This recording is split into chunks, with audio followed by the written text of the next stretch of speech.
kama vile madaktari ambao nawaambia jamani, pengine hamjaona, ila kama hamjaona tuna hii taarifa. Naam. Au sio?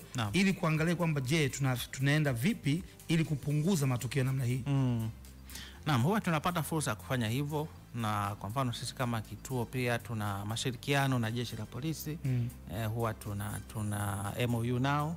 Huwa tunafanya vikao pamoja na wadau wengine wa serikali, na pia huwa tunawaalika kuweza kupitia taarifa zetu hizi kabla hazijatoka au ripoti mbalimbali.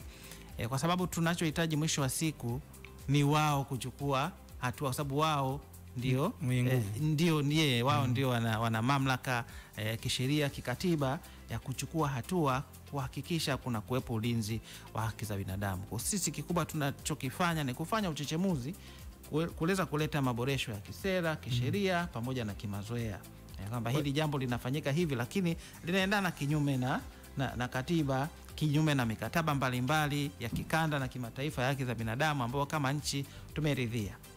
Katika maeneo yote, because haki zinaenda ni same pana pia, haki ya mwanadamu kwa ujumla wake.